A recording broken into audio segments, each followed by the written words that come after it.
On this episode of the Oklahoma Breakdown with Ikard and Lehman, presented by Riverwind Casino, the voice of the TCU Horned Frogs, Brian Estridge, joins us to preview OU-TCU in the National College Football Roundup. We preview some of the best games in Week 7 of college football, including Oklahoma State-Texas and Kentucky-Georgia. We wet the beak with Sunday's matchup between the Arizona Cardinals and Cleveland Browns, and we finish up giving you our winners and losers of the week. Please download and subscribe to the podcast, rate it 5 stars, and write us a good review. Follow the show on Twitter, Instagram, Facebook, and YouTube. Just search Oklahoma Breakdown on any of those, and you'll find us. All right. Our man Michael Hosty will kick this thing off. It's time for the Oklahoma Breakdown. It's a beautiful Thursday, October 14th, and you're listening to the Oklahoma Breakdown with Ikard and Lehman, presented by Riverwind Casino. Riverwind is Oklahoma City's premier casino experience, and your health and safety are Riverwind's #1 priorities. There are so many reasons why Riverwind is consistently voted OKC's #1 casino, but it all starts with their amazing variety of gaming thrills and excitement. Riverwind's beautiful award-winning environment plays host to more than 2,800 of the latest electronic games, with a huge selection of table games, including blackjack, blackjack match, roulette, and Teddy's favorite, craps. No matter what your game, Riverwind has it in spades and hearts. And Fridays in October from 6 p.m. to midnight, you can win your share of $80,000 in cash and bonus play in Riverwind's $80,000 Monster Mansion of Money promotion. Drawings are every 30 minutes. If you need help finding your way, just visit riverwind.com. Riverwind Casino, still the one. Now, recording this Wednesday night, please leave us a 5-star review and a nice comment while you're at it. And Teddy, before we get to the football, and we got a lot of football to talk, birthday shout outs. Yes. Happy 27th birthday to Hunter Rice. And Hunter, we were glad that we could inform you that Mike Hosty wrote Oklahoma Breakdown and not Stoney LeBrew. So we're here. There's a large segment of people out there that do not know that. The intro song we use is the original. Stoney LeBrew's is a remake. Fun fact. If you didn't know that, now you know. And happy 29th birthday to Stephanie Stern. Happy birthday, Stephanie. Happy birthday, Steph. Awesome. And football talk. It's been an interesting week for Oklahoma. Interesting week. Ted, what happened? Yeah. What are you talking about? You had your show with Lincoln on Tuesday. Anything stand out? Yeah. Something did stand out. Lincoln, the way he talked about the quarterback situation in the Texas game gave me a totally different perspective about what I think he may do, or like his line of thinking. He said that, when he took Spencer Rattler out, it was just kind of like last year, wanted to pull him out, give him, cool him off a little bit, try something else, see how it would go. And last year it didn't go all that great, so we went back to Rattler, but it went better this time with Caleb Williams. But he said he considered throughout the game maybe putting Spencer back in, and said that he even considered putting him in for the final drive because of the final drive he had against West Virginia. And just listening to the way that he was saying all that, it just made me think that we haven't necessarily seen a wholesale, we've flipped the switch at quarterback and it's not going back. Now, I do believe that, Caleb Williams is the guy that's got the hot hand right now, but I don't know. It was just the way he presented it kind of, I don't know, changed my mind, or I was less sure that it was Caleb Williams' offense from this point on. Right. And you have to start Caleb Williams though, right?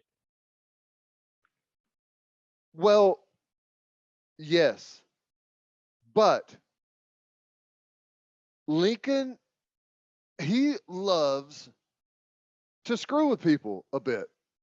He loves to have an ace up his sleeve. He loves to throw a curveball. And he knows everyone in the world is thinking that exact same thing. So that's why I'm unsure of it now. Like I was dead sure, like without a doubt, you start Caleb Williams, and I still think that that's the case. All I'm saying is I've got just this little tiny part of me that thinks, man, it would not shock me if Lincoln Riley did something different than what everyone was expecting. Yeah, it's obviously going to be very interesting to see what happens on Saturday night. I'll say this, I'll be surprised if we don't see both guys. I mean, I would be surprised if we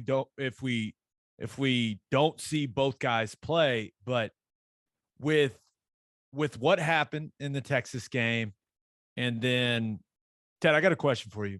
Mm-hmm. You played 4 years of college football. I played 4.5. Did anyone that you played with ever get a personal day off? I know some guys that took a personal day off on Just their wondering. own. It's like, yeah, I gave him the day. Really? Okay. I don't know anyone that necessarily, was handed a personal day, but I know guys that took them. Just interesting. So it's yeah, no, I agree. I'm very interested to see what happens. And really, I don't think anyone knows how that is going to go other than Lincoln Riley. I really don't. Like, I don't even think the quarterbacks know. I think it's going to be off of Lincoln's feel for the game. He's the only guy that knows how it's going to go at the quarterback position. Hell, he may night. start both of them. He may put them both out there at the same time. You never know what Lincoln's going to do, man. Could you imagine the fan reaction, the confusion, the torn emotions? What? It would be confusion at first, but then that place would go crazy, especially if they had some like trick play that they hit on. That would be awesome. Yeah, no, I'm with you. I know one thing.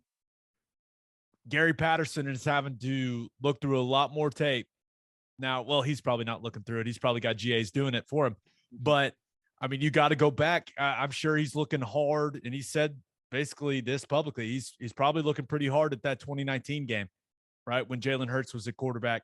They were doing a lot more QB run stuff, so it adds a wrinkle to the game. And yeah, Lincoln Riley's not going to tell Gary Patterson his plan at quarterback. It's not going to happen ever.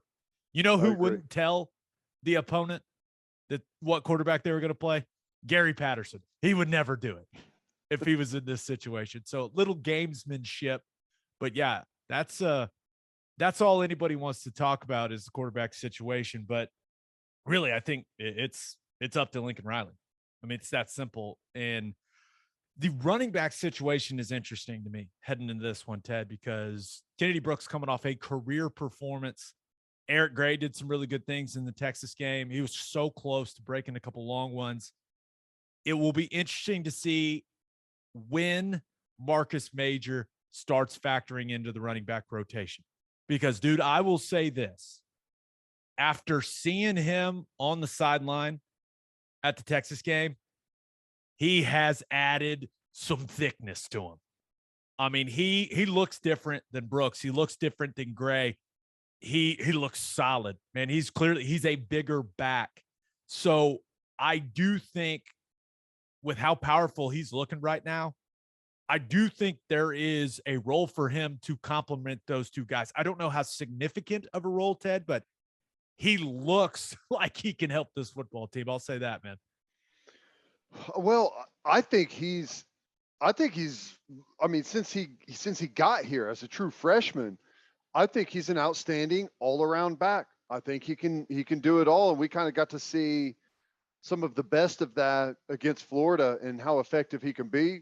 And yeah, man, whenever everyone else is practicing football and you're doing curls over on the side and hitting some bench press and running sprints and doing all those things, it's essentially he got almost an extra summer. It's been it's been a long time that he's been able to sit over there and get the body right. So coming in with fresh legs, straight out of the weight room, could be a nice little extra punch there. And maybe he's the closer back that Lincoln Riley typically has, that they go to 4-minute offense late. That sometimes, once again, our football minds are starting to just mesh. When I saw him instantly, I was like, Trey Sermon roll. You remember when he just, it's like he didn't play hardly at all. And then all of a sudden he's getting all the carries in the fourth quarter. He's just running through people and finishing games. I don't know if they trust Marcus Major that much, but hey, give the guy some credit. He's been running scout teams, so he's been playing a little football. I'm sure he's been. Oh, has he? I didn't know if he was able to do that. Yeah. But I'm sure, being ineligible, he got some extra lifting in as well. I'm sure you're spot on with that. But it was just interesting because I saw him last Saturday and I was like, damn, okay. He looks like a guy that can help this team. Okay, looking at the other side of things, Ted, I think that we saw some interesting things on the defensive line against Texas, right? They ended up playing pretty dang well in the second half. I thought they had quite a bit of success when they kicked Isaiah Thomas into the interior of the defensive line. And, he again is a guy that can move all over the board. So it's always good, especially until Jalen Redmond gets back. But you think we're going to see a shakeup in the secondary? I don't know. I don't know how much you can shake it up until you get Woody Washington back. I mean, that's the one thing that we got to remember. We're missing our most experienced safety and our best corner right now. And it's just, we've got good depth and we've got guys back there that can play, but you are just missing something there. I just don't know. I don't know if it's better to continue to go down roster, if that makes sense. I think they're trying to throw the best guys out there. Latrell McCutcheon, he wasn't that bad.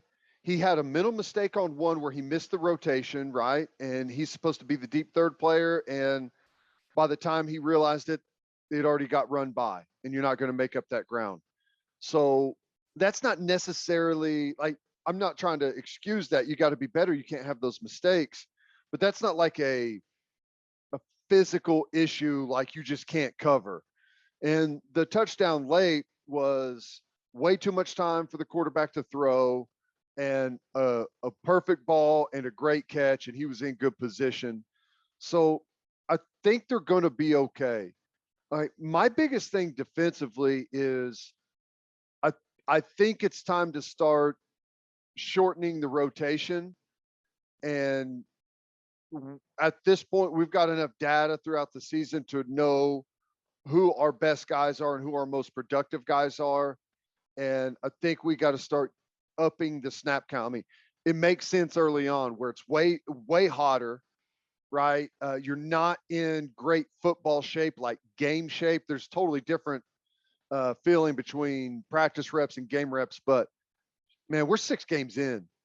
If you can't play at a high level for a big chunk of those snaps, a bigger chunk than what most of those guys have been playing, then there's something wrong there. So I think if we start narrowing that rotation a little bit in the front 7, I think it'll help that secondary out quite a bit. Yeah, and I was looking at some of the things defensively from the Texas game, and obviously we all saw Jaden Davis struggle. Like it was, everyone that has eyes saw that. Can Billy Bowman play like corner?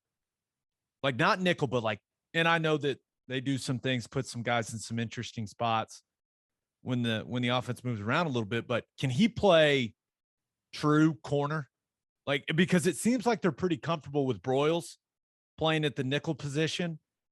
I'm just wondering, like, maybe you get Key Lawrence on at safety. I'm just wondering because it feels like they need to find, especially who knows how long DTY is going to be out re-aggravating the hammy. Like they need to find some guys to solidify in a few spots. I don't know. It's just something I was thinking about.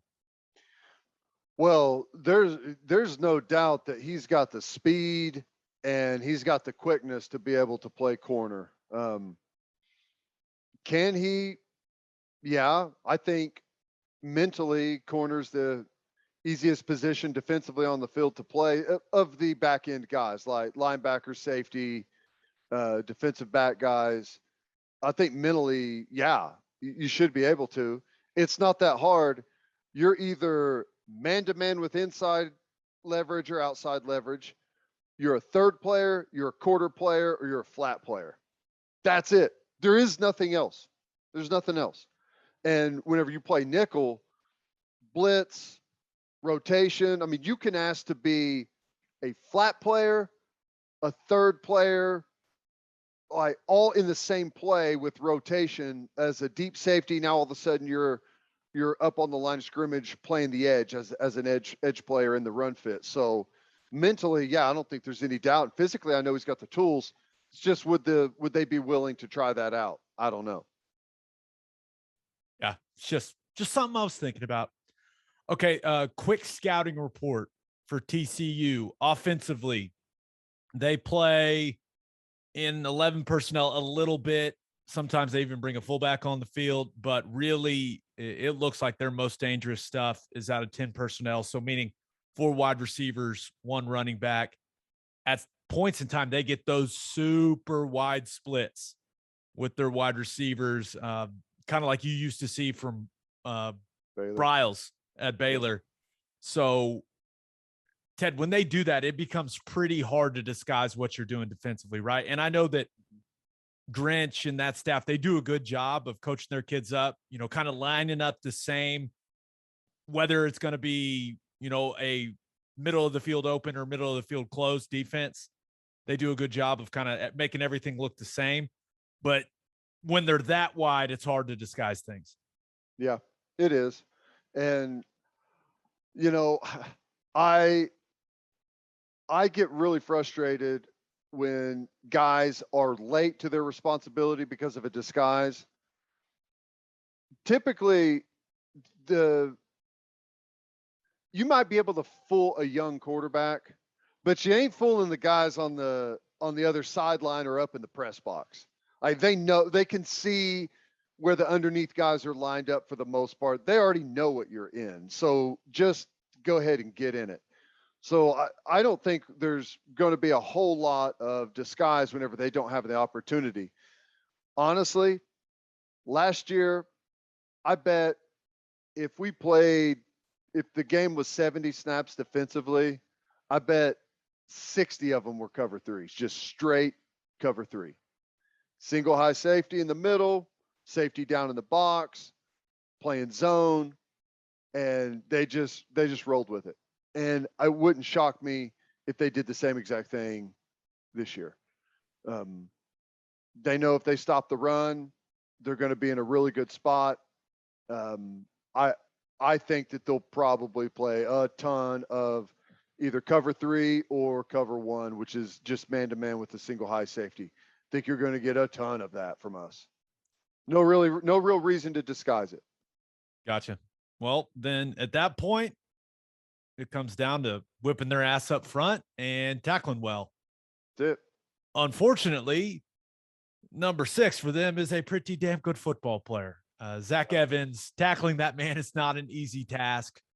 Now, he did miss the second half of the Texas Tech game last week, but I ain't buying it. That dude is a specimen.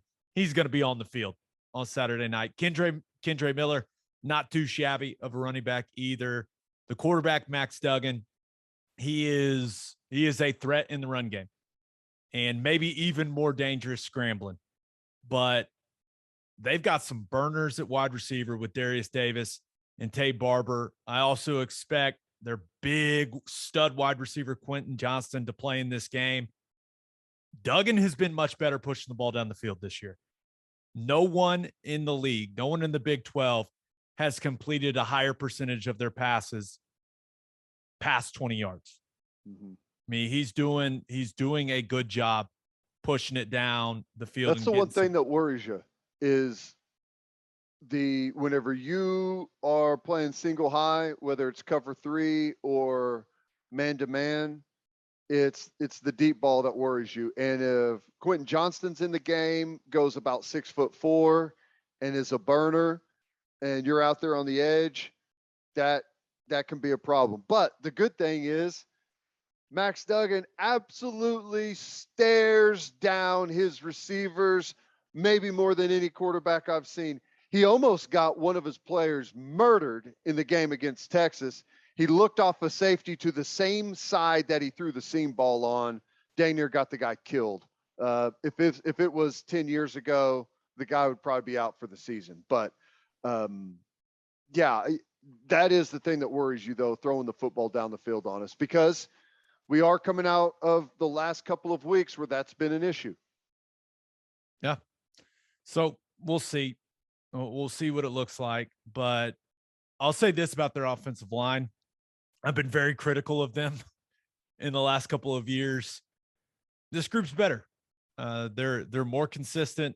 They do a solid job. They've had some guys in and out of the lineup. They've had guys banged up, but center is a solid player. Both tackles, good players. So this is, in my opinion, this is the best offensive line TCU's had in several years. Yeah, and you pair that with a athletic quarterback and a really good running back. The thing that's going for us is their offense is so incredibly vanilla that it's ridiculous. And that's really not what gives us problems. What gives us problems is whenever you run all kinds of different plays and different looks and different motions and shifts and all of those things. That's what gives us trouble. I'll say this. I think Evans is so much better when they go out of the pistol than whenever they go out of the traditional shotgun and he starts off lateral in the zone game. When he's in the pistol and he goes more downhill, boy, he can get going, turn it into a 10, 15-yard run in a hurry. When he's going downhill, I mean, you OU fans that are going to the game, you'll see it. He looks like an NFL running back. You're going to see number 6 and you're going to go, oh, okay. Just physically speaking, he is more impressive looking than Bijan Robinson. He's bigger. His lower half is thicker. He looks like a next level back. So I guess it was a foot. He hits the hole too now. So don't be surprised if number 6 rips off a few runs. Oh, it took me forever to find that stat, but this comes from our buddy Parker, Stats of War on Twitter, big analytics nerd. So this is the percentage of attempts 20 plus yards down the field. So it wasn't the percentage of completions. It was a percentage of attempts 20 plus yards down the field. Max Duggan, 25.6%. So 1 out of every 4 of his passes, they're testing you. So basically what I'm saying is Zach Evans is a stud and Duggan's going to let it rip a little bit down the field. And that probably comes from people having to play them aggressive in the box to try and stop the run, and they get a lot of good looks to throw it down the field. And he breaks contain quite a bit and gets into scramble drill. Yep.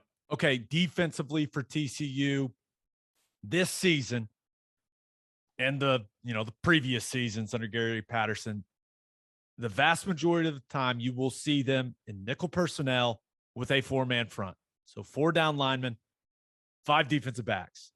They play a ton of cover 4. Now, it's not normal cover 4. It is a version of that coverage that Gary Patterson invented and has perfected. And coaches respect the hell out of it and study it, and it's taught at every coach's clinic. It is his baby.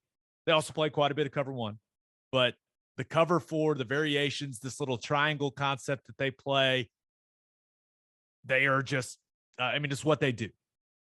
So that is unique, but they don't blitz a lot. When they do, they'll bring the nickel off the edge. They'll blitz some corners. That's what they do, man. They line up and they don't play a ton of things.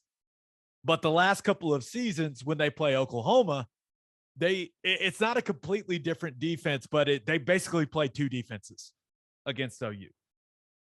And I think it's a sign of respect from Gary Patterson for Lincoln Riley, because instead of their 4-man front, it's about 50-50 the last couple of years. They're in the 3-man front. They're playing dime, not nickel, which Gary Patterson basically invented. They're playing dime, and they're playing more coverage.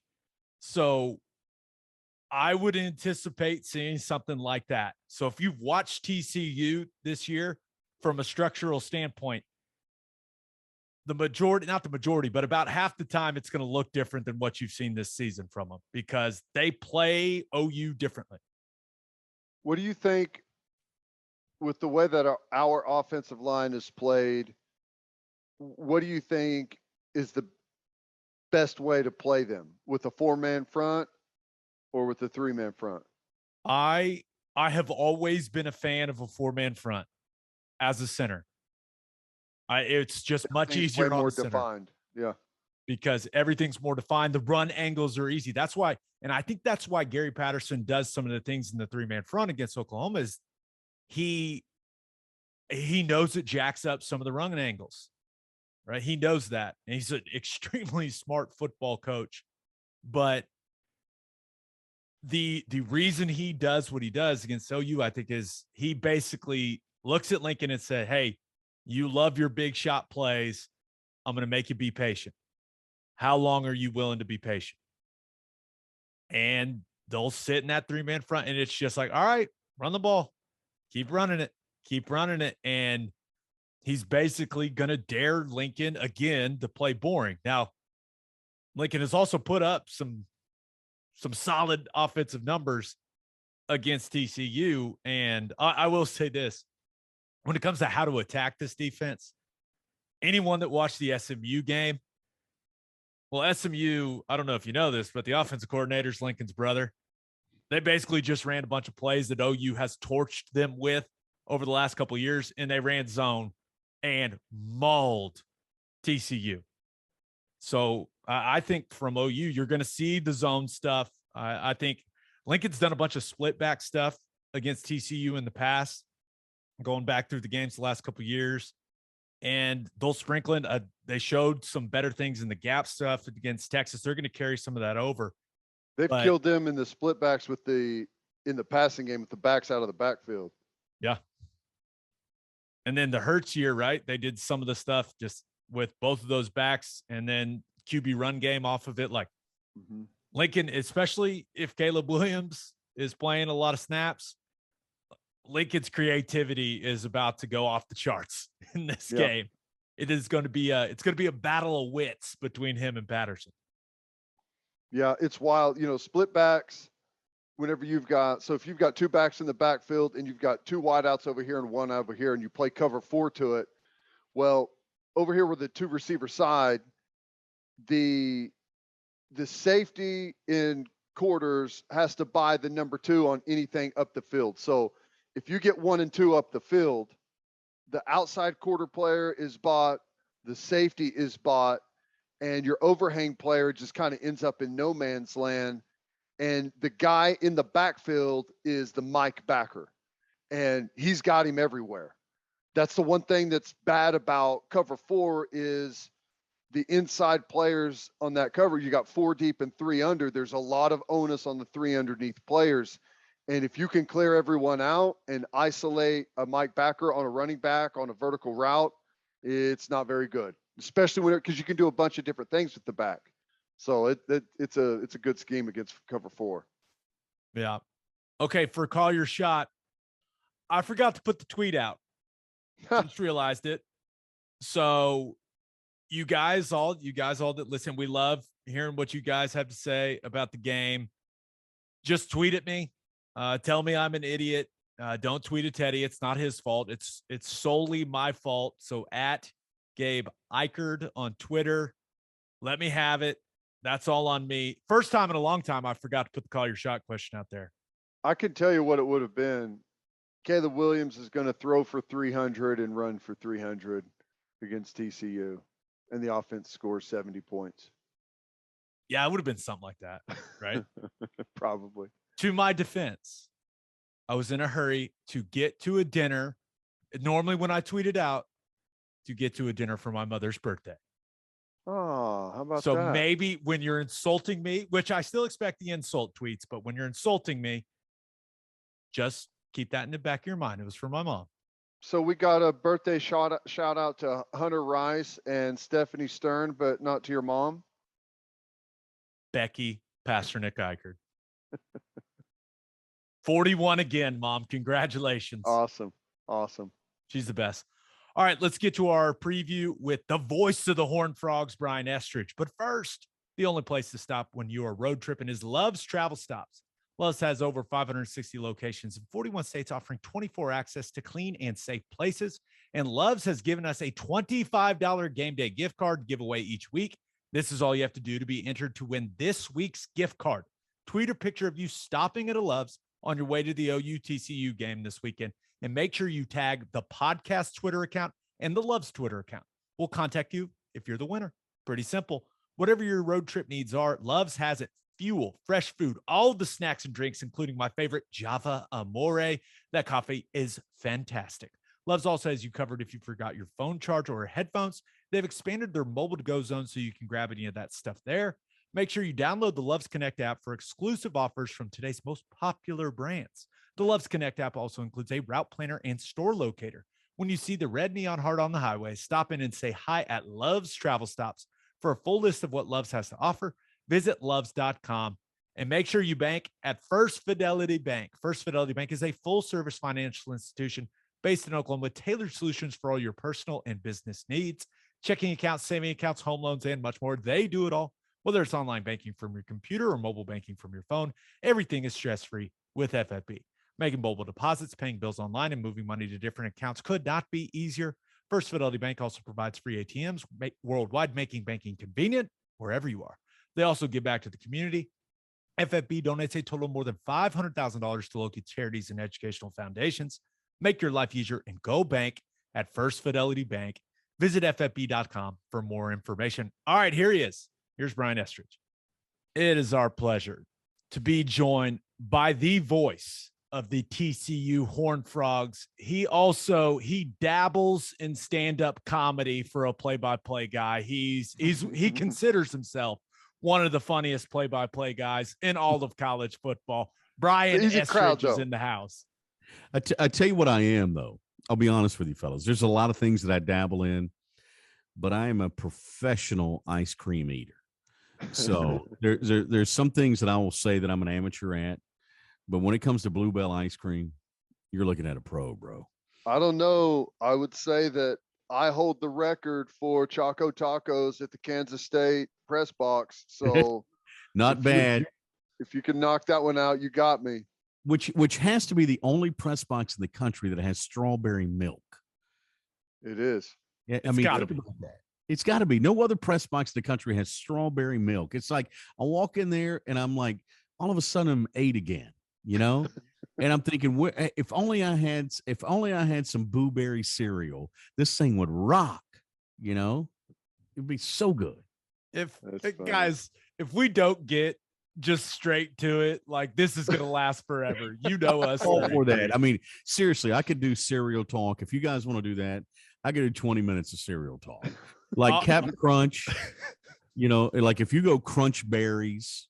And have you ever seen those that they make like the mistake ones at like around Christmas where it's all berries for the Captain Crunch? Dude, those are so good. But bottom line, Fruity Pebbles, #1. It's pretty good. Lucky Charms. How about this? My wife just buys, Amazon sells the big package of just the marshmallows out. Just the marshmallows? Yeah, that's it. Yeah. Don't even mess with the rest of the cereal. Teddy, you and I could do this, but Gabe's like, I only eat Total and Grape Nuts, you know, and so he's like out, dude. He's got nothing, he can't do any. Like you and I, we eat the cereal for the milk. You know, I just want the Cocoa Pebbles milk at the end of the day. You know, what's left over. Meanwhile, Gabe is over. Can I get some skim milk on my grape nuts, please? It's when I do eat cereal, it's still the go-to. It's what? Frosted Flakes with the sliced banana in it. Hard to beat. Yep. Hard to beat. I'm going to give you an anti-American thing before we get into the Oklahoma TCU game. I'm out on Apple Jacks. Out. I kind of am too. It's the Apple Jacks are way down there in the cereal. It hurts the top of my mouth, rankings. man, or something. I don't know. I'm like, man, I don't know. The little red things that are on the ring, they like Cut scrape. you all I don't up. know. Yeah, like I'm out on the Apple Jack. So, Are you avoiding talking TCU? Is that what's going on? It's a Saturday night game in Norman. You guys are coming off a win against Texas. I mean, what do you want to know? The first thing I want to know is who all is going to play. That's a for great TCU question. because I know what Gary said this week about Duggan and Evans and Johnston all being questionable, right? They've been missing. I mean, how long has Bethley been out for them on the defensive line? Noah Daniels has missed a ton of time. Like, Brian, they've had some of their best players miss significant time. Who are you expecting to at least see on the field for the Horned Frogs on Saturday night? Potentially me. I mean, that's what we're down to. I got fitted for a helmet today, which was weird because they called me like at 10:15, said, "Hey, can you come down here?" They fit me for the helmet. I'm like, okay, I don't know I thought it was like a photo shoot or something, but no. Then they took it and they said, "Okay, to be ready for you Friday afternoon." I'm like, "Jeez." That's what we're down to. No, I think that I think a couple of things. I think some of it might be coach talk. You guys know a little bit about that this week. It might be coach talk, but I think some of it also is legitimate banged up. I mean, let's face it, Bethley's banged up. Kyrie Coleman's been banged up at defensive end. You got Noah Daniels in the defensive backfield that's been banged up. Deshaun McEwen's the guy who's not played the last couple of weeks at DB as well. You got Bud Clark who's banged up in the defensive backfield. I mean, this is a team that's not in, health wise. When you pick you pick certain parts of this team and they're struggling right now. When you look at Zach, I mean, it didn't play in the second half. What do you say to that? I mean, that's got to be something legitimate. So I think there's some, Max is another one that he's going to fight through. I think he'll be there. But I mean, this team's not at 100%, fellas. Well, if they're not at 100% and you come into town against OU, who's riding high after that big win, just on the offensive side, can they hang if you don't have even just one of those guys? Come on, Teddy. This isn't Angelo State now. I mean, we ain't going that, bro. I mean, this is still a pretty good offensive line. Maybe the most, and you guys know me, I'm a straight shooter. This is maybe the most athletic offensive line TCU's had since I've been here. They have good feet. They love it when this team plays with tempo. They'll play a little bit quicker. They've been banged up a little bit, but what they have shown is some versatility. Guys have been able to move around along that offensive front. So I think it's an athletic group. They have proven that they can run the football. I mean, obviously with Zach back there, that helps a lot. Kendre Miller, with 100+ yards in the second half as well. You saw a couple of the runs that he broke off against Texas Tech. You get DeMarque Foster's a guy who's not getting a lot of touches right now. Amari DiMaccardo has been here for a while. I think they can run the football. Here's what TCU, I think, has to do. I think they got to slow the game down. I think they got to reduce the number of possessions. If they can establish the run game and sort of control the clock a little bit, I think that gives them a really good opportunity Saturday night in Lubbock. But here's the other thing you guys know. I mean, Gary Patterson's teams don't quit. They're not going to walk in there thinking, "Oh shoot, Teddy said we're going to get our butts beat by 40." Then they're not going to think that. They're going to go into that game thinking they're going to win. And Gary's going to remind them about Ty Gunn winning there. In what was that? I get the years wrong. Was that 2005, something like that, going up there and winning? He's going to remind him of games where TCU is, has gone on the road and been successful, and so I think that's what they're kind of counting on Saturday night. I like what I've seen from the offensive line, Brian. You're right. I think it's the most consistent group they've had in quite some time. Just snap after snap. putting good stuff on tape, but I really like what I've seen from Max Duggan, man. And of course, he brings a lot in the run game, right? He's a tough kid, but since when does he throw such a good deep ball, man? I mean, he's pushing it down the field. Do you remember, Gabe, you and I had this conversation at Big 12 Media Days at Cowboy Stadium? I remember we talking about, okay, I think you even said, hey, does Max take that next step? And I said, okay, define that next step. You know, is that a baby step? You know, Simon says take a baby step, or is that, you know, one giant leap for mankind? And I felt like that Max needed to take a few baby steps. And it's gotten him to the point where I think he's one of the elite quarterbacks in this league. I mean, here's a guy who worked hard in the offseason about getting the ball out on time. That was the number one thing. Hey, let's get it out on time. He worked hard on the offseason about throwing that mid-range to deep ball. Hey, I got to connect on those a little bit better than I have in the past. You know, he's also thought long and hard about, okay, I got to think pass first, not run first, which if you remember last year, I mean, it was run first a lot. And so I think all those things start to add up. This is a maturation of a quarterback. I mean, he's a smart kid. His dad's a coach. He studies film all the time. He's the kind of guy that if you got a daughter you want him hanging out with, he you know, you'd be happy if he was the babysitter. I mean, it's one of those sorts of things. And so you pull for him, you know, he's going to give you all he's got. And I think that's what's happening. It's starting to pay off for him now. Well, Quentin Johnston, I think that athletically, potential wise, should be the best wide receiver in the Big 12, frankly, in my opinion. And just he's made some special plays as we've seen and that he's capable of, but gosh, they got to get him going more, right? If they're going to offensively get to where they want to go. And I know he's been banged up, but he's got to be force fed. I agree. I agree. He's got to get looks. He's got to get touches. They got to get him the football. Here's the thing, though, Teddy. But the last couple of games he has been hurt. But prior to that, I'm trying to think back. I guess it was the Cal game, or was it Texas? I know it was Texas. He had a couple of drops, and that is not Quentin Johnston. I mean, he doesn't drop the football, and so I think they just got to get him some early throws. Let him get his confidence back. Let him kind of get back into the rhythm of the game. He's too special. He's a guy you got to target a bunch. He's a guy that runs by people, but he's not the only one they have at wide receiver. I mean, it's a group that can kind of mix and match. They got a couple of guys that can go get it. Quentin's a guy that can go get it. Quincy Brown's a guy. Savion Williams, both bring a little height to the game. But then you got Darius Davis, you got J.D. Spillman. You got some guys in the slot, that can give you a different look. Blair Conwright's a guy with great hands, runs pretty good routes. So I think that they're also banged up at wide receiver. That's the other issue that they're dealing with. So, but I'm with you. He's got to get a bunch of looks. They've got to target him a bunch if he's able to go on Saturday night in Norman. I know that he missed the second half of the game with the foot against Tech, but I'm choosing to believe that we're going to see number 6, Zach Evans, in this football game, Brian. And boy, is this kid a freak. Yeah, he's a special at the running back position. I mean, you've been calling TCU games for a long time. Where does he kind of like stack up in the special players you've seen on offense for them? And they've had some good running backs over the years. I mean, obviously, there's nobody like LaDainian Tomlinson. I mean, LT goes down as the top, but this guy's got a chance to leave as the second best back to ever come through here.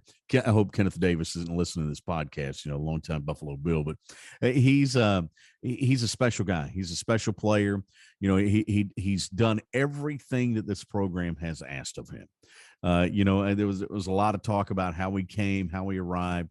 But here's the guy who's done well in the classroom. He's been great in the community. He's been terrific on the field.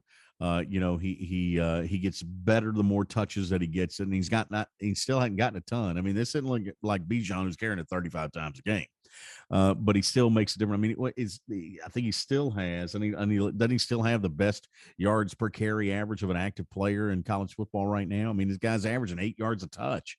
Every time he touches it, it's 8 yards. I mean, so he's a special player. You know who he reminds me of? This is going to be too old for you guys. You both are young. You know who he reminds me of a little bit? He reminds me of Billy Sims. Remember Billy Sims who played at Oklahoma? Played for the Detroit. That's too old for you guys. Yeah, look at you guys like who the hell is Never Billy heard of him. Who's that again? Exactly. No, seriously, he reminds me of Billy Sims. I'm not saying he's there yet, but he's a guy that has that kind of cut to him, that kind of speed to him. He probably runs a little bit higher than Billy does, but just kind of has that carry about him, if you know what I mean. You expect to see anything different offensively? I mean, TCU is pretty much down the middle offensively of what we see in this conference. I mean, it's a lot of your standard stuff. Oklahoma has trouble when people change it up whenever they throw different personnel groups at them, shifts and motions, and just some different type of things. Do you expect them to maybe get out of their comfort zone a little bit offensively and show some different things? Yeah, not Gary Patterson style, not Jerry Kill style. Jerry's kind of the head coach for the offense at TCU. That's not his style. He's gonna line up and try to beat you. He's gonna run the football. Tight end's gonna be involved in the game a little bit, not necessarily in the throwing game, but he's gonna be involved in the running game a lot. They're gonna they'll bring 3 tight ends and run behind them and things of that nature. I think it's gonna be a team that's going to kind of control the football, control the clock, reduce the number of possessions, as we talked about, slow things down a little bit, and keep the defense off the field, because as a defense that's banged up. I mean, that's where the concern is, guys. Let's face it, the way they're banged up in the defensive backfield without Corey Bethley along the front, Kyrie Coleman not at 100% at defensive end. The longer they can extend their weight to being on the field, I think that's better for TCU. Yes, but they're not going to show up in the wing tee, Teddy. I know what you're thinking. They're not gonna do it. Okay, so looking at the defensive side of things, Brian, you mentioned Corey Coleman missed a lot of time this year, but we did see him against Tech, and certainly looks like he can still play. The guy that, I mean, just such a quiet year from O'Shawn Mathis at the defensive end position. What's going on? Because this is a team that I am used to seeing have edge guys get to the quarterback. They have just not had that element to their defense so far this season. They have struggled getting to the QB. And I think some of that is, I think it's for several reasons. One is I think teams know they got to get rid of the football quick against TCU. I think that's one reason. So that reduces your opportunities to get to the quarterback. One is Texas ran it. I mean, it was all day Bijan. Let's face it. So that reduces your number of chances to get to the quarterback. The third thing that O'Shawn Mathis misses is Kyrie Coleman on the other side. All of a sudden you don't have to worry about both ends. Dylan Horton has done an admirable job, but he's not Kyrie Coleman at defensive end. And so I think that, once you get those two guys back at full strength, nobody keys on one side or the other, I think that'll free up both of those guys to be better. In fact, O'Shawn has talked about that all year. He's got to get his running buddy back, his hunting buddy, and that's Kyrie. And I think once that happens, and that could be this week back at 100% for Coleman, that I think that really kind of shakes things up a little bit. I think at tackle they've been good enough. I'll be honest with you. Even without Corey Bethley, they could have used him against Texas. But I think even without him, they've been good enough at defensive tackle. But you're right; they got to get some pressure on the edge. Linebackers have to play better too, guys. I mean, D. Winters was good early. But then he kind of went into a little bit of lull. He came back a little bit at Texas Tech, but team misses Garrett Wallow. I mean, let's face it, Garrett Wallow's a special player at linebacker, made a bunch of tackles. They missed a bunch of tackles at linebacker. And when you do that, and then you got young guys in the defensive backfield that can cause problems, and I think that's what TCU's been dealing with.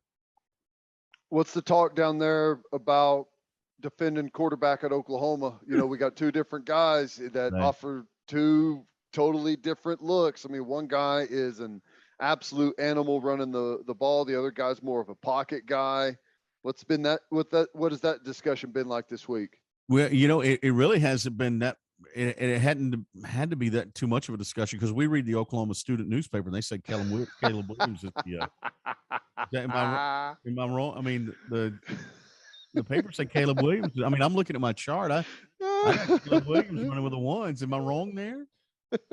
I mean, it's so good. I mean, it was a public building, and no staff members said they couldn't watch. So I got Caleb Williams with the 1, so I don't I don't know who else you prepare for. Listen, I think TCU thinks they're going to see both of them. It'd be crazy not to play both of them, and they're both talented quarterbacks. I mean, if I had two guys that could play like that, I'd play them as well. So, the thing that Gary talked about on Tuesday at his press conference was, I mean, does it matter? Yeah, they kind of give you a little bit of different look, but Lincoln's going to do what Lincoln does, no matter who's out there. So you just got to prepare for Oklahoma. You don't prepare for Spencer. You don't prepare for Caleb. You prepare for Oklahoma. And I think that's what TCU is trying to figure on you. Okay, I got a question about one guy on the defense. It seems to be the guy that, when people talk about TCU defense right now, he's the guy that comes up. Travius Hodges Tomlinson. Yeah. How good is he? Right? He's not the biggest guy in the world, but he seems like he's just always there making plays on the football. He's a pro. And I didn't know that. I'll be honest with you. He was a late offer. He was I'm trying to think, where was he gonna go? Fellas, he was gonna go. Baylor was involved a little bit. I'm trying to think, but I think he was gonna go to like Stephen F or somewhere like that. And TCU came in way late. Obviously, he's a nephew of LaDainian. And they came in late on him, and then he has turned into a player. He has worked his tail off, guys, and he's tougher than nails. As he likes to say, I'm just a dog out there. That's his, I'm just a dog, and you got to have some dogs on defense. But he's a guy that'll play in the parking lot. It doesn't matter when, where, how, what time, where. He'll play you anytime, anywhere. It doesn't matter that he's undersized. If he's matched up against a 6'5" guy, he's going to fight that guy. He might be hitting him in the hip, but he's going to be fighting him. He's just got that about him, and he's a gamer. He comes up big in games. And so, yeah, I think the guy's going to be a pro. We've had some scouts who've come through who say they really love him, that they think he's working his way well up into the draft. And you've seen guys like that just kind of play with an attitude. And so, he knows what it's supposed to look like. He's level-headed. His uncle's done a nice job of keeping him grounded, but also letting him know, hey, here's what it takes to get to that next level. And so, he played a little bit of safety a couple of games ago. He never played it at TCU, never practiced it at TCU. So they had to kind of reduce what they were doing, but that's how banged up Gary Patterson's defense was. But that was a Texas game, and I think he finished with 9 tackles. So it's kind of any game you name for Trey Hodges Tomlinson. He's the guy that if you could bottle him up and have 85 of them on your roster, you'd take it. You mentioned offensively, the game plan is possess the football, slow the game down, keep the defense off the field, and that's been the formula to at least give yourself a chance late against Oklahoma. And we've seen bunch of teams do it this year and have success, and we're in a dogfight in the fourth quarter. Now the defensive side of that equation has been play soft, play really conservative, play off, force everything underneath, try and keep the big play from killing you, and 5-6 yard runs, we're okay with that because we're going to make them do it all the way down the field. Shockingly, Texas didn't do that. Texas came out and was aggressive as hell. It was weird. But it worked. It worked early too. Yeah. I mean, it works until it doesn't, and you give up those big explosive plays, those big long runs. But is that what you expect TCU to maybe do there, is trying to keep everything in front and calculated risk? You gotta be aggressive at times, but not just, the main focus is don't give up the huge chunks. I think that's safe to say. I mean, I think Gary over the years, I think early on, and I've been with him his entire time as a head coach here at TCU. He is not as much of a risk taker as he was, and I think that comes with age, doesn't it, for all of us? Look at Teddy's investments, Gabe. I mean, look how conservative he's gotten. I mean, it's a lot of money, but I mean, it's like a pyramid, a little bit up at the top where you're aggressive. Right. It's a lot of money that he has, and everybody's real conservative with it. And I think Gary Patterson's the same way. I think he's gotten to the point now where I'm not going to blitz you on every down. I'm going to drop 8, and that happened. It's funny. We were at Tech last week, and we talked about the TCU got beat 70-35 out there. Sonny Cumbie was a quarterback back then, and TCU was up early and got beat 70-35. And after that game, Gary Patterson changed his defense, his mindset a little bit, and you saw a lot more of dropping 8, rushing 3, kind of developing that and coming up with a scheme to handle those sorts of offenses. And I think he's more and more comfortable with that. Now, does that mean that he won't dial up the heat every once in a while? No, he will. He'll take some chances, and he's going to try to fool you with it. But I think you'll see more of what West Virginia did as opposed to what Texas did defensively against Oklahoma. Does that make sense? Yeah, definitely. And we'll let you run after this one, Brian. For whatever reason, when I hear Gary Patterson talk about Lincoln Riley, and I hear Lincoln Riley talk about Gary Patterson, with Gary having his reputation defensively and Lincoln having his reputation offensively, do you feel, and I know coaches say they treat every game the same, but do you feel like both of these coaches, they feel like extra challenged when they're going? Because that's the sense I get. Yeah, I think it's because I think that's a total respect issue. I think it's because Gary knows, hey, this guy's a really good offensive mind. And I think Lincoln knows, hey, this guy's a really good defensive coach. And so because of that, when you play the best, when you're going up against the best, I think it adds a little extra something to it. I don't think it's recruiting wars. I don't think there's bad blood. I think it's genuine respect. And when you hear these guys talk about each other, I that's what I get. I don't know if you guys read it differently than I do, but for me, that's what it comes across as. And so I think Gary Patterson, whenever he plays guys that are known as offensive gurus, you get a little extra something out of it. And so I think that's the case when TCU plays Oklahoma, and it's Lincoln Riley. And let's face it. I mean, Gary is a guy who has made a living, and like a Teddy Lehman size living. He's made a really good living, knowing that he's not supposed to be here, or at least people telling him that. Hey, you weren't supposed to be a head coach. You're not supposed to be at a Power 5 school. TCU is not supposed to be all those things that he's kind of chipped away at for 2 decades. And so he sees Oklahoma, and he sees Texas, and he sees blue bloods. And so as a guy who's always been fighting uphill, he's going to fight a little harder in those games. And I think that's why you see what you see out of Gary Patterson in those. Well, can't wait to see you Saturday, man. When are you coming down? I'll come down Saturday. I mean, there's it's a legal issue there in that state. I can't spend the night. It's no big deal. I'm working through it in Oklahoma. Maybe I've learned. You gotta have a chaperone when you're here. Yes, yeah, and she's nice. I mean, she's older and big, but that's okay. But she we stop at Brahms and Ardmore, and that takes care of that. So she's happy for the rest of the day. And then we roll our way on into Norman. So it works out okay. So, and then they eat a bowl of Fruity Pebbles. Exactly. No, you know what I was thinking while we were sitting here the whole time we're having this conversation? I'm like kicking myself in the butt here. I'm like, how do you not bring up Cinnamon Toast Crunch? That's a good point. I mean, seriously, what did we just do? 20 minutes. I'm going, dadgummit, Estridge. 20 minutes, and you didn't even bring up Cinnamon Toast Crunch. And I want to apologize to all those Cinnamon Toast Crunch fans out there for not doing that. Well, all of our Cinnamon Toast Crunch loving listeners, tweet him at Brian Estridge on Twitter. Let him know that he made a grave error.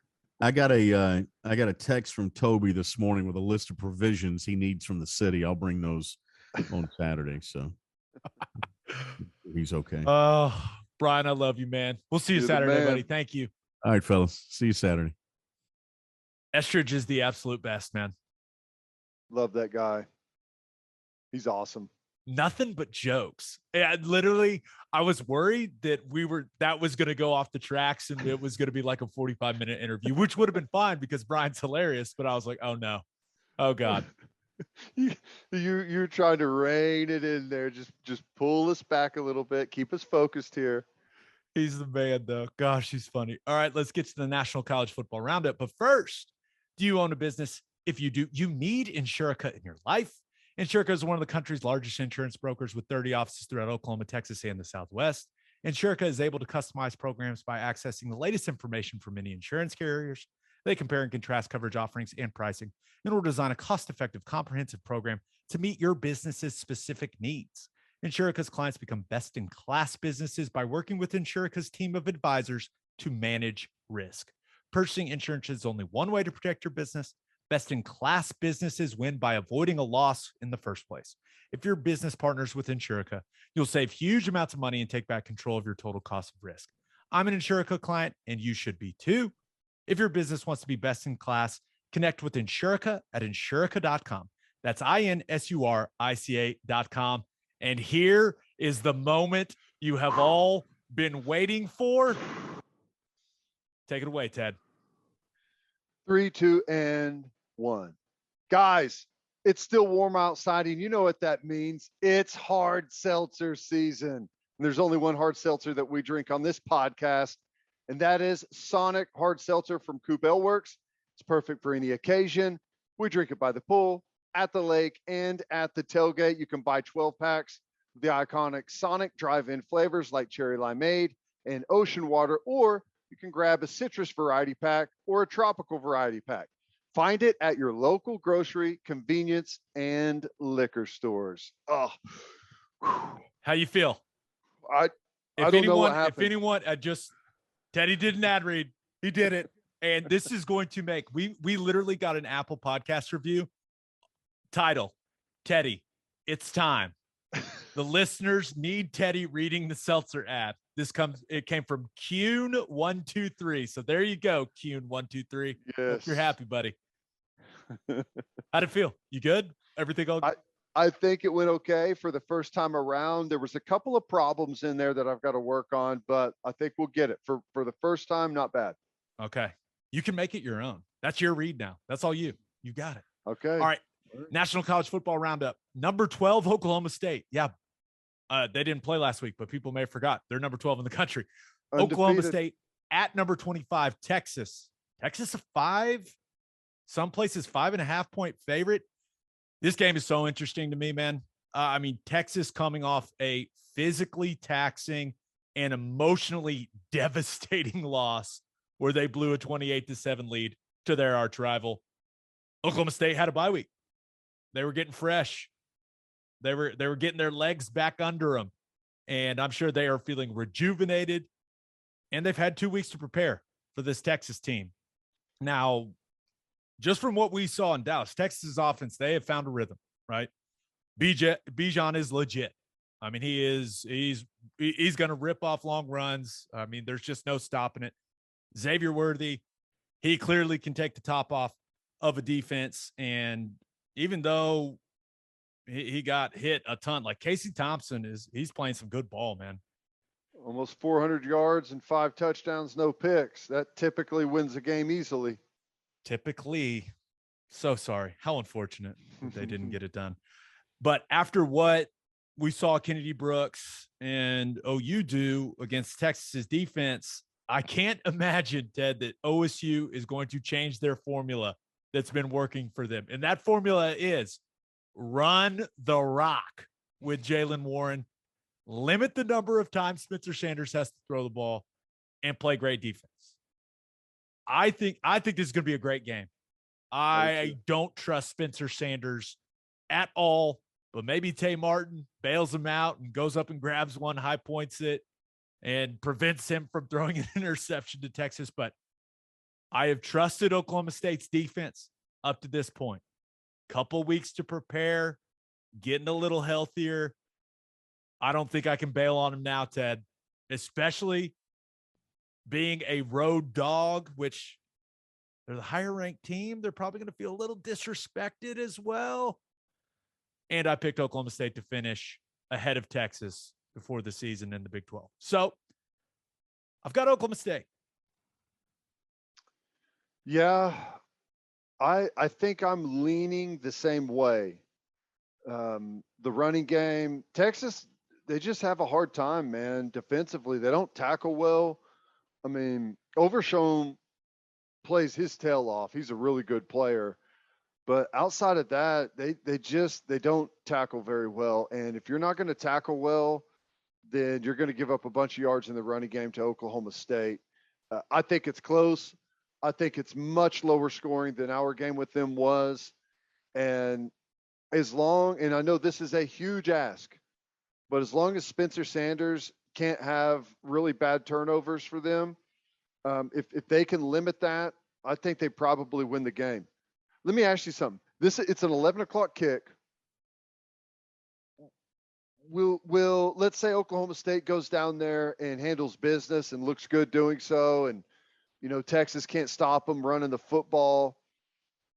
Is there any outcome in this game that can change your opinion of what you think of OU, or maybe even if Texas goes and looks great and just maybe stomps Oklahoma State? Will you be looking at this game to maybe bolster your opinion one way or the other on Oklahoma? Yeah, I think it's only natural, right? Yeah. I mean, we just saw them. I was just down on the field, right next to those kids from Texas. Like, still feels like that game was yesterday, doesn't it? Well, it lasted like 10 hours, right? I mean, it was the most emotionally draining game I've ever been a part of. The game was a weekend. It was the whole weekend. It was ridiculous. It took like 2 days to recover from it. And I wasn't even drunk. Like, I was just there talking on the radio. Like, what?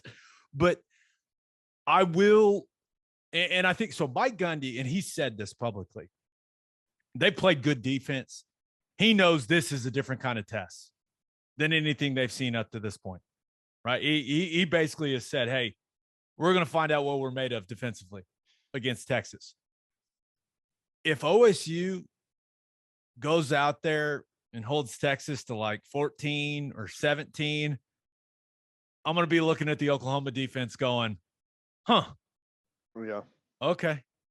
Now, I don't think that's going to happen, right? I think Texas is going to score some points. I mean, they got a lot of talent, but it wouldn't shock me if OSU held them under, 21. I wouldn't be stunned, but if that happens, I will be like, I thought this. Remember when this Oklahoma defense was supposed to be the strength of the football team?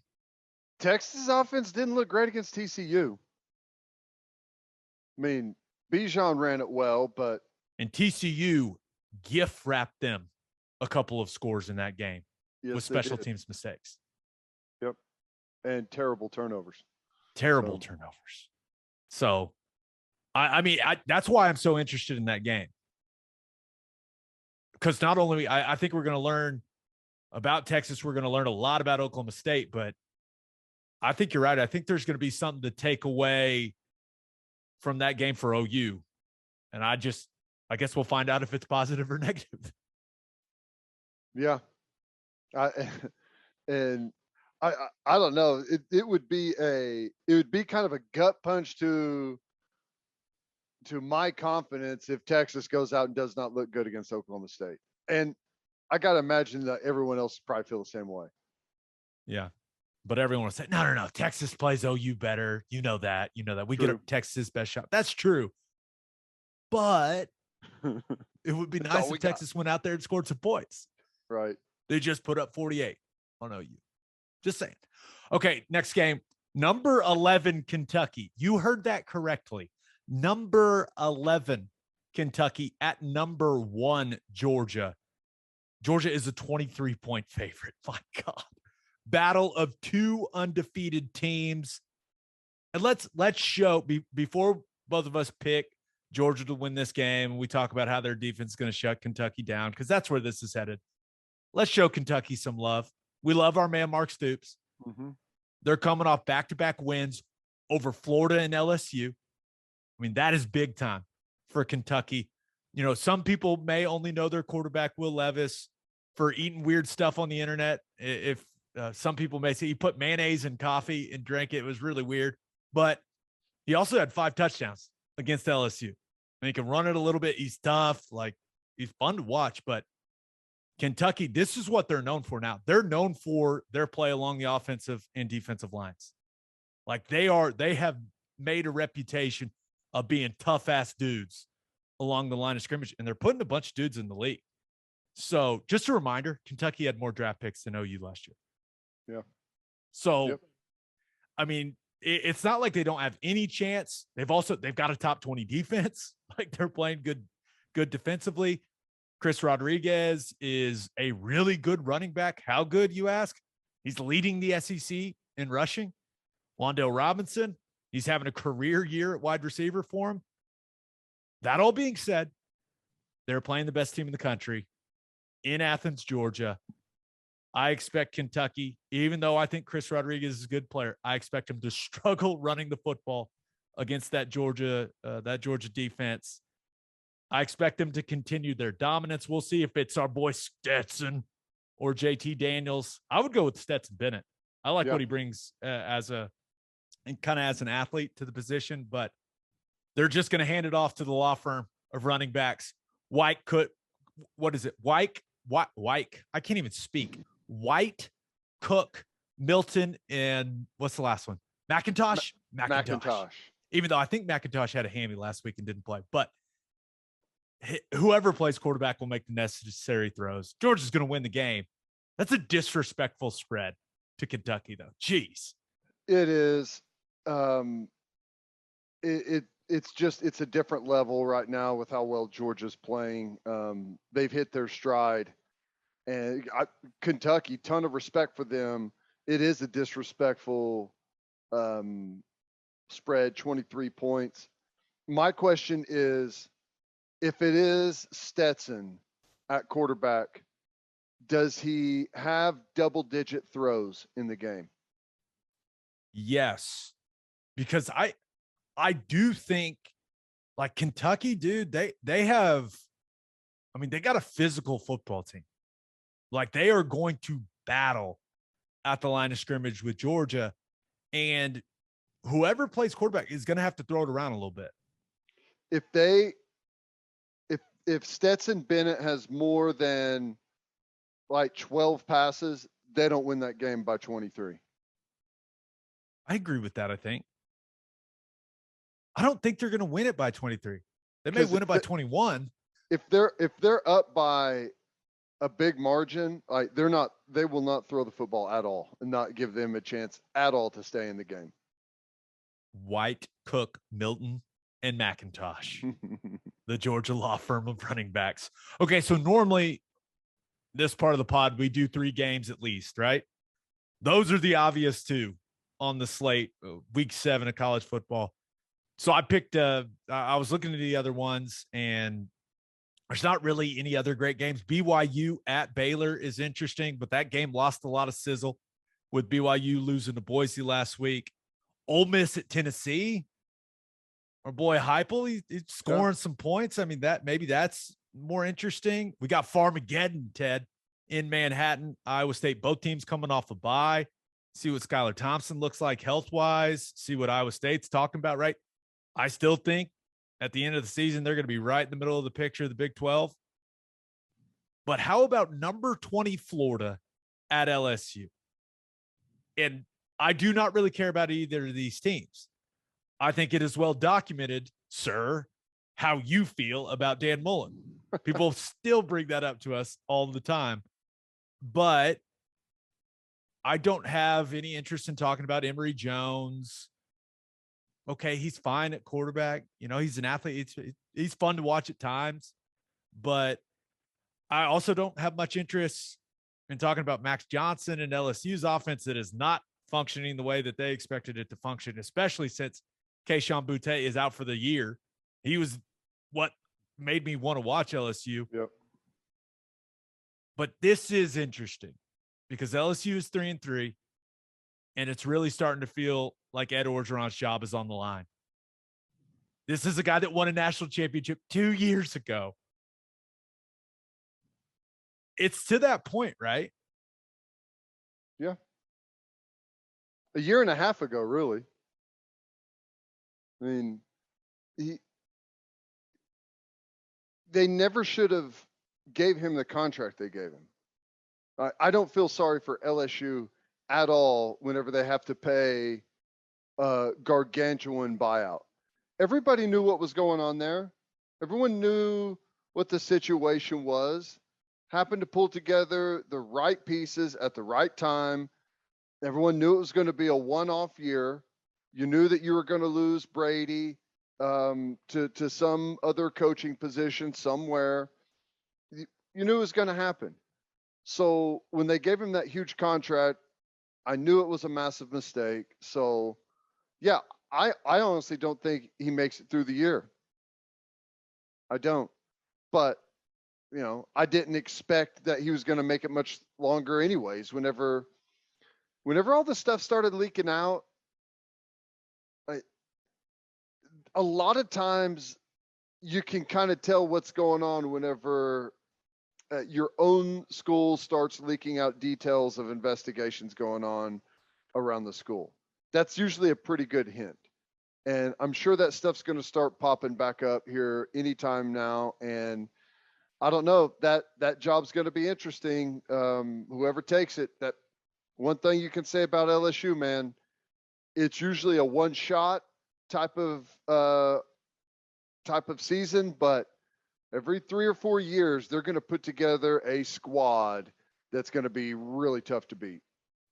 Yeah, you look at their next month, Florida, at Ole Miss, at Alabama, and then they host Arkansas. Yikes.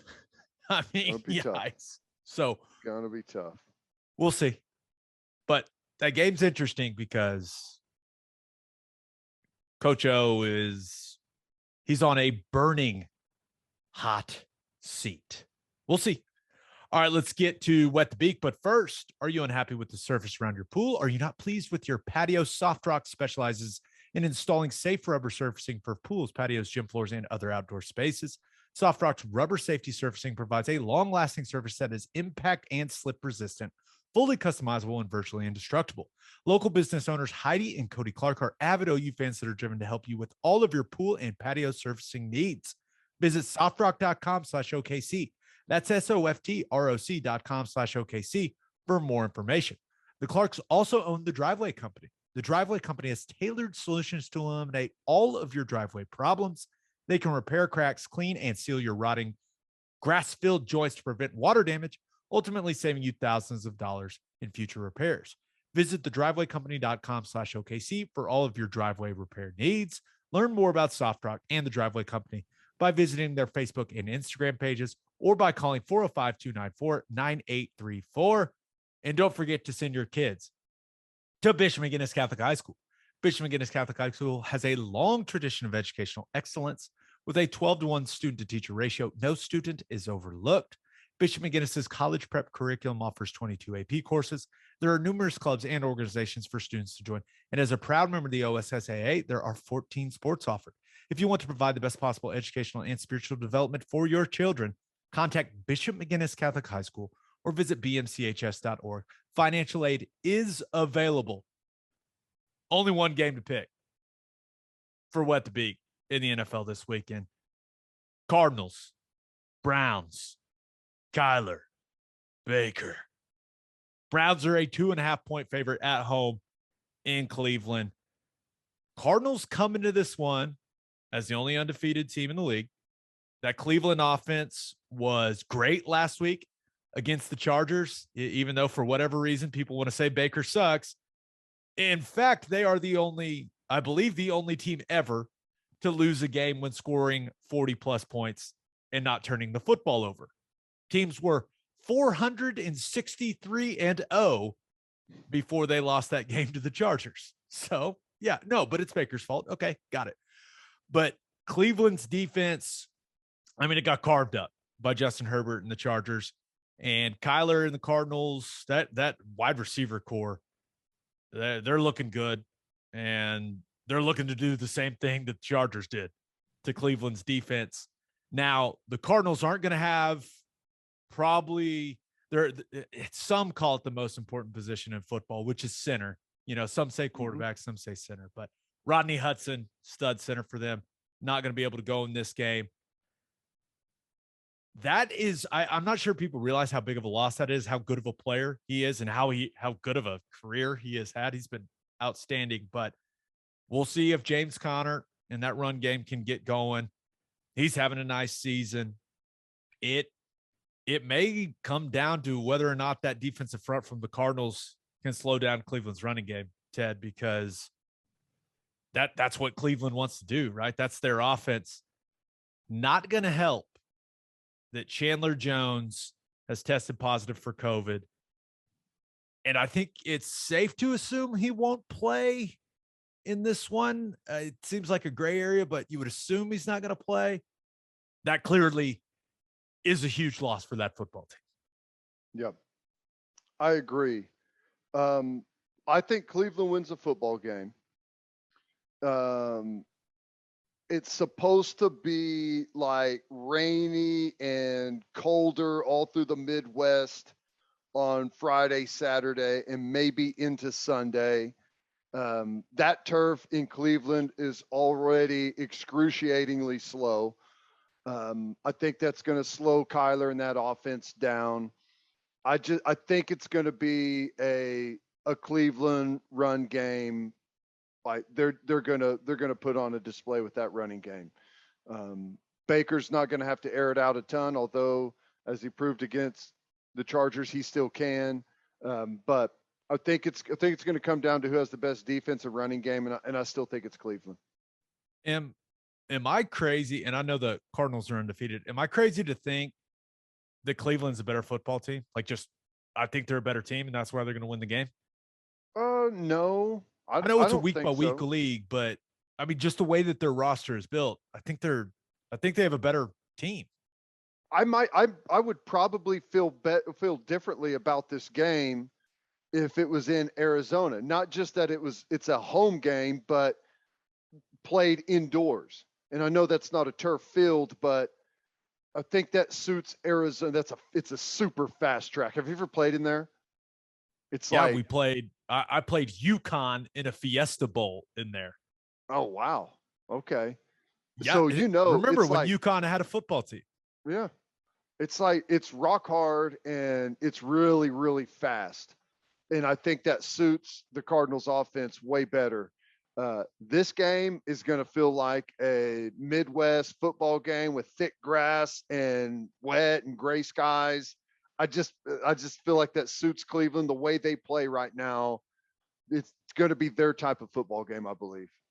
Yeah. The only thing that has me a little hesitant is like we're recording this on a Wednesday night. The injury list for Cleveland was like Nick Chubb, Kareem Hunt, Myles Garrett. I was like, oh my God.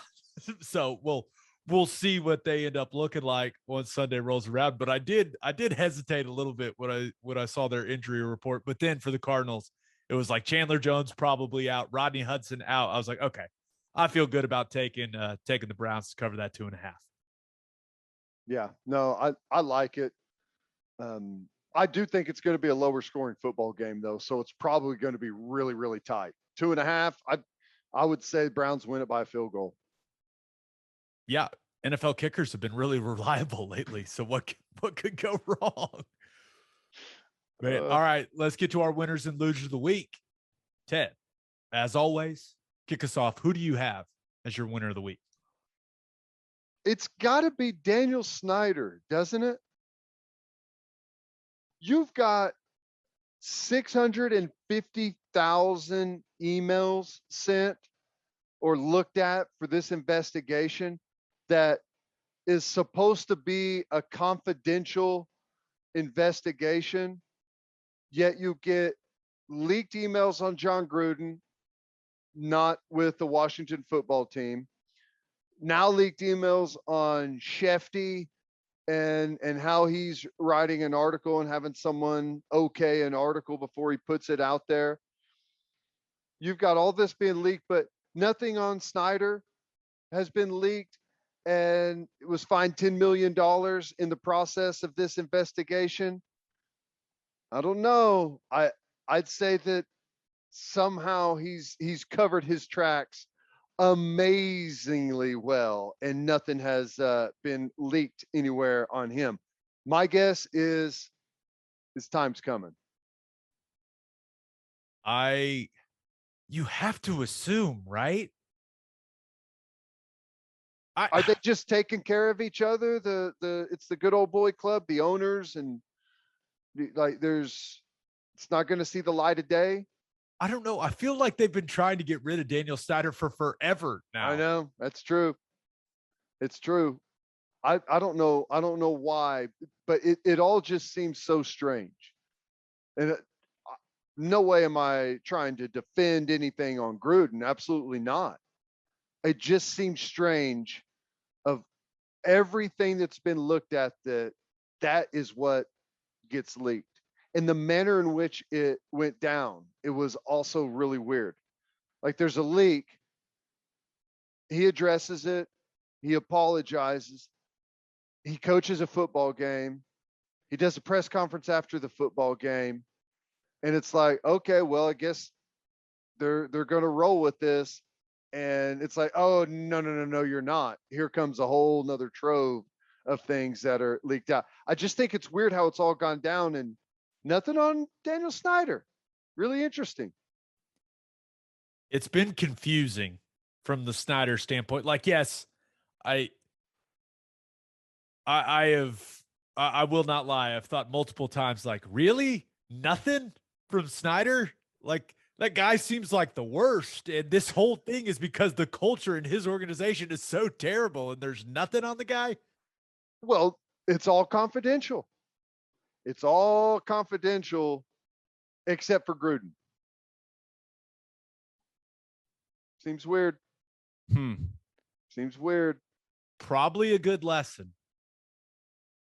Don't be an asshole to people's face, via text message, via email.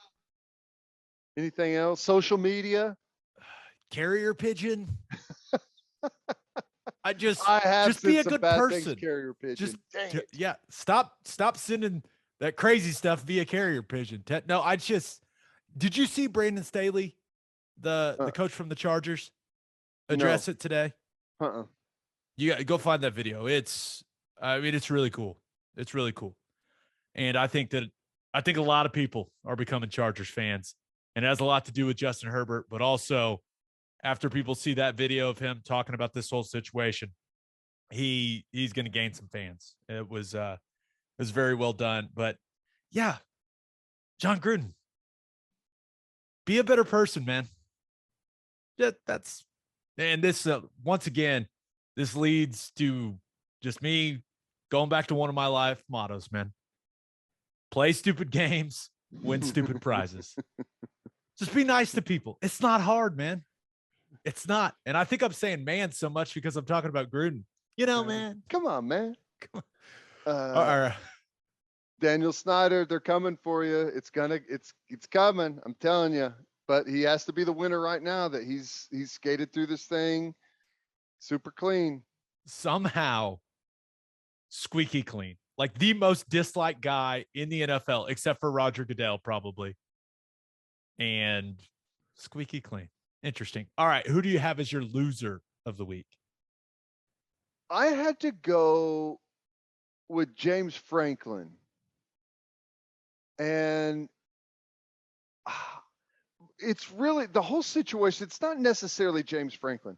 Kirk Ferentz was asked a question, and he addressed it in his press conference and basically alluded to the fact that Penn State guys were faking injuries in the football game.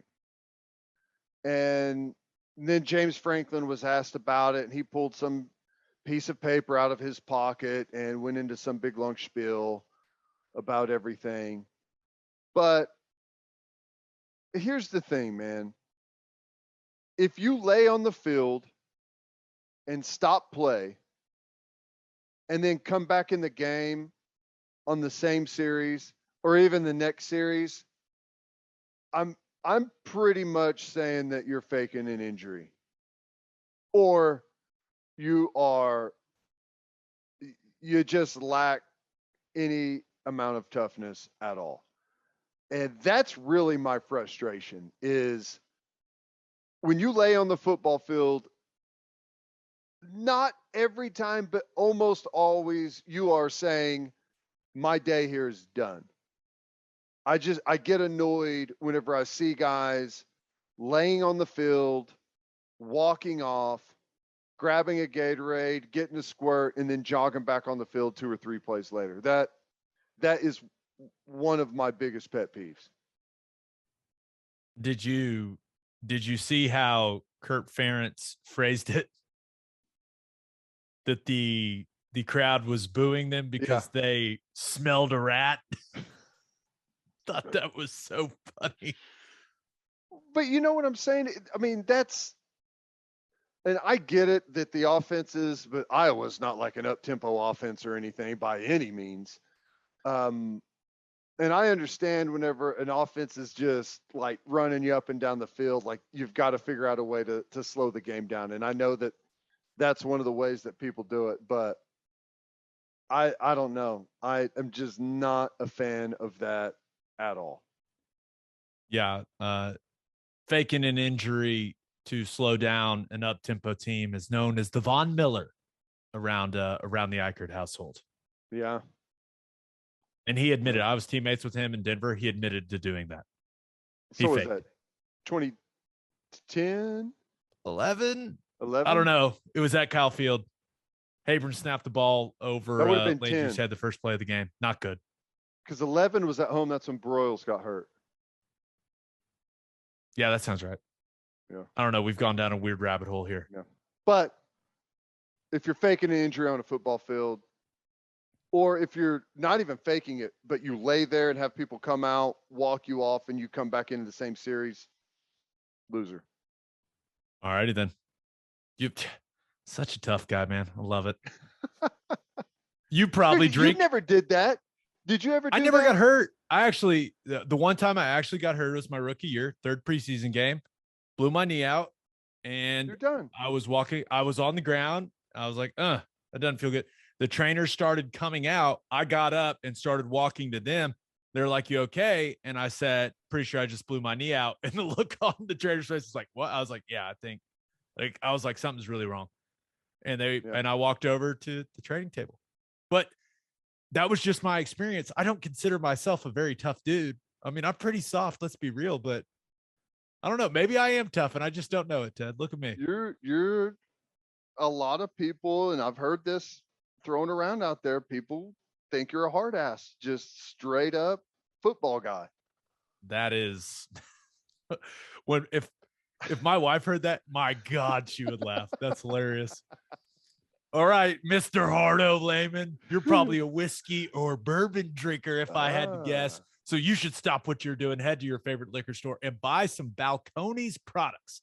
You got to grab some of Balcones Lineage single malt whiskey.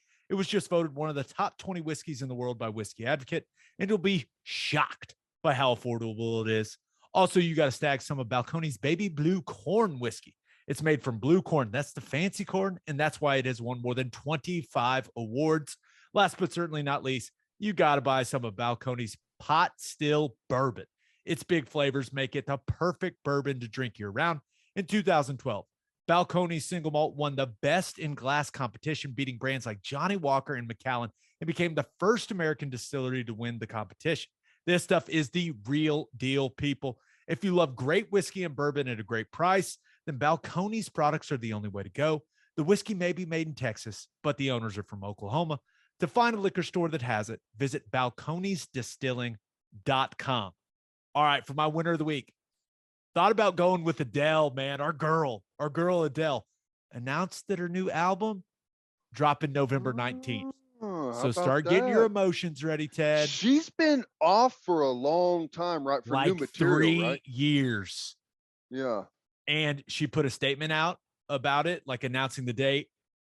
The statement was all kinds of emotional, bro. So you know the album is going to be absolute fire. Got a lot to sing about.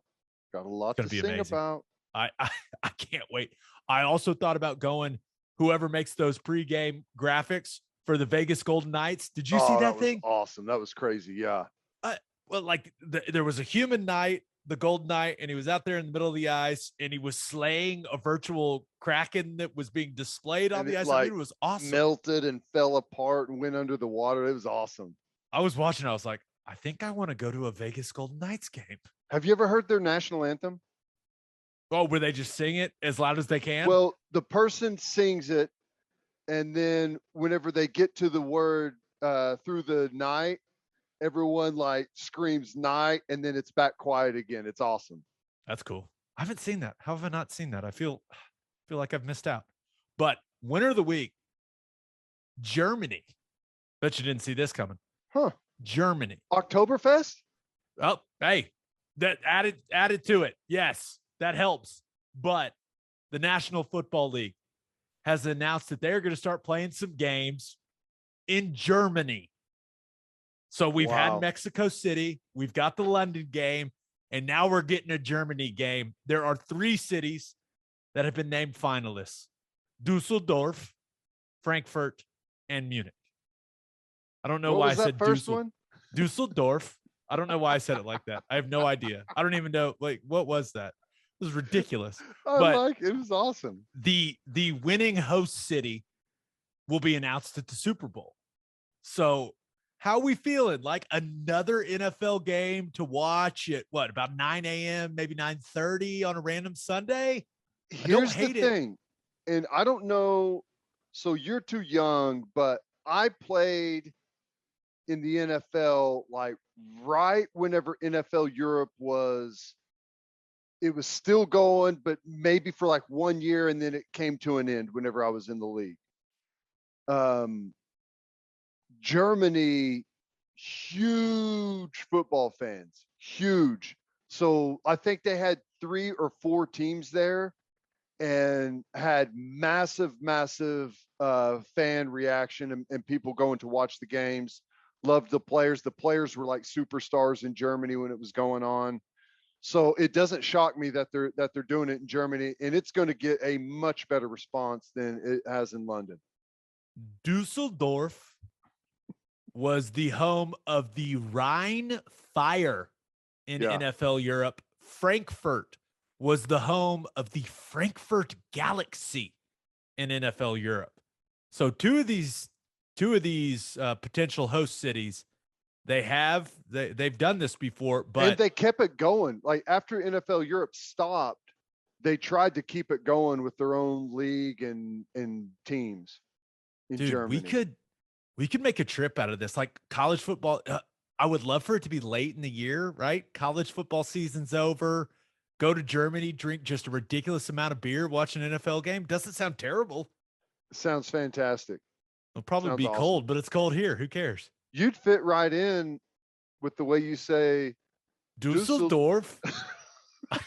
Is that even a German accent? I don't think it is. God.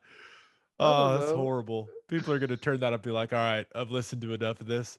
Okay, for my loser of the week, thought about going with J.R. Smith. Please tell me you saw this.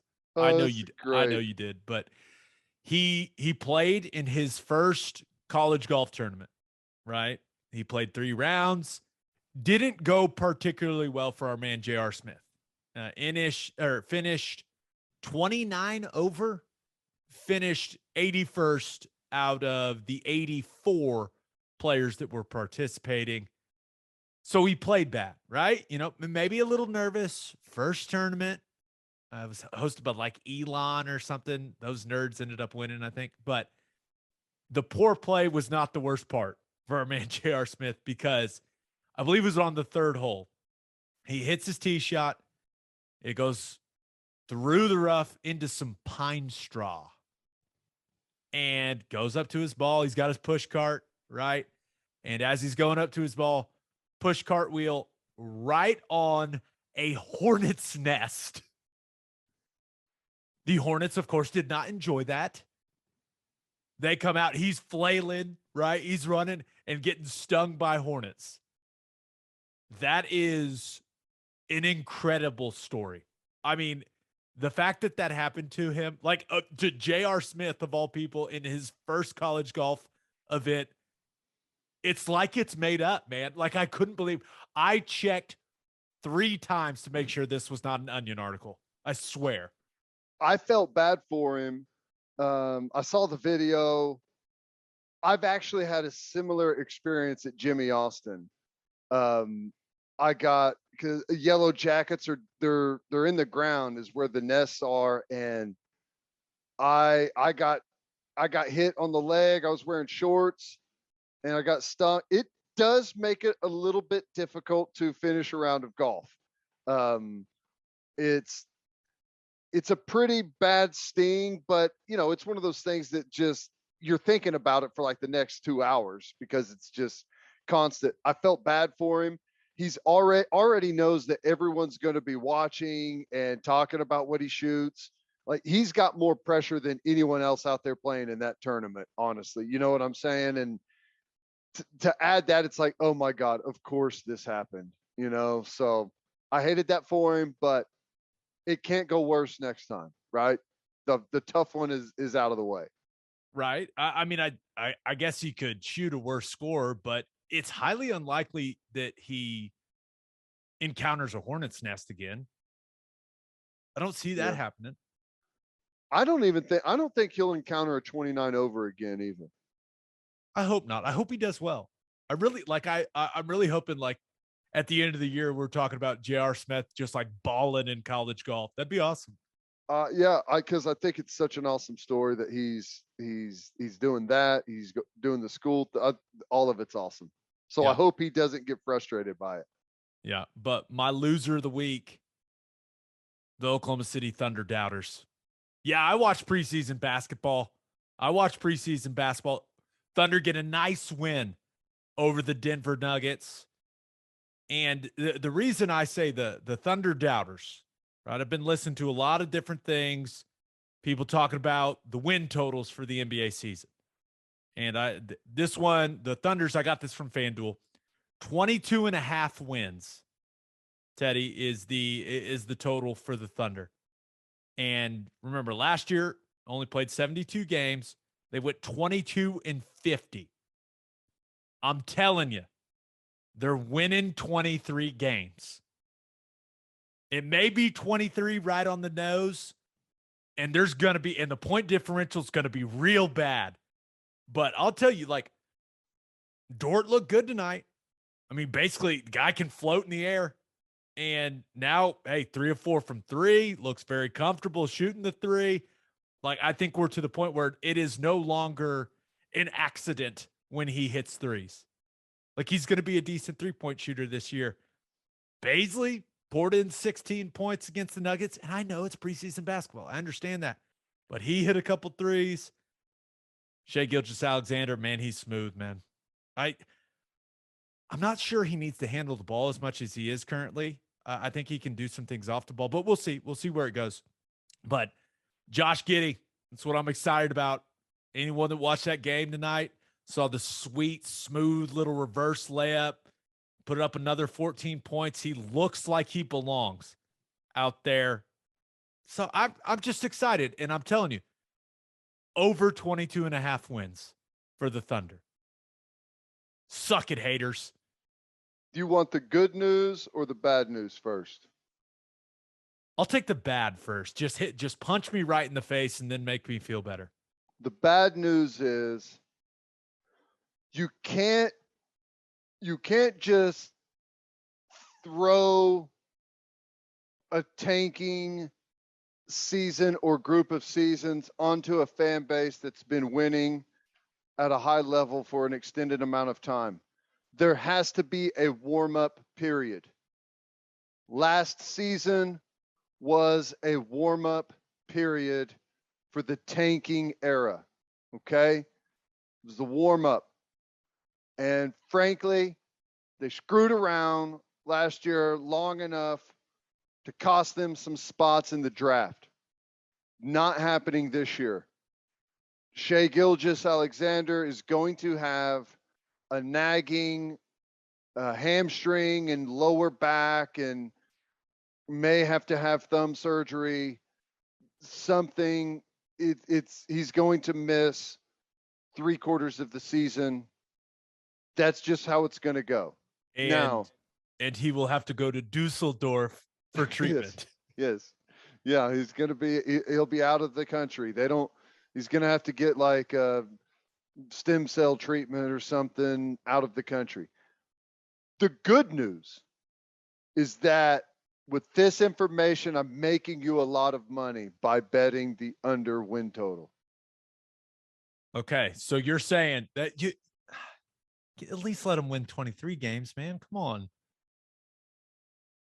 They can. You're saying we don't want them to.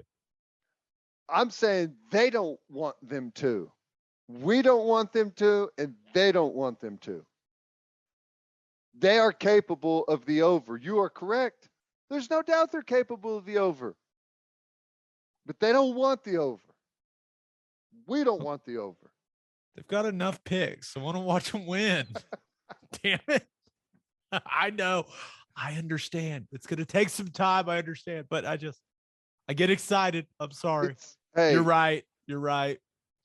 They need to be terrible. But if you want to enjoy this, well, I don't know if it would make you enjoy it or not, but take the over and cheer your ass off, man. Yeah, that's what I'm going to do. I'm going to emotionally hedge here. Yep. I'm going to take the over. And then, it's not like I'm going to put a bunch of money on it.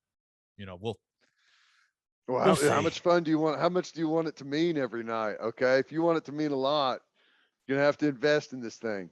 Yeah. I'll sleep on it. I'll get back to you. All right. On that note, episode 155 in the books. We'll have a new podcast that'll drop Monday morning. Of course, we will recap OU-TCU. Just a reminder, you can hear Teddy from 2 to 6 on 94.7 The Ref, and you can hear me from 3 to 5 on SiriusXM Big 12 Radio, channel 375. Hope you all have a great rest of the week. Have an awesome weekend. Until next time, we appreciate y'all for listening. And do what you always do, Oklahoma. Take care of each other.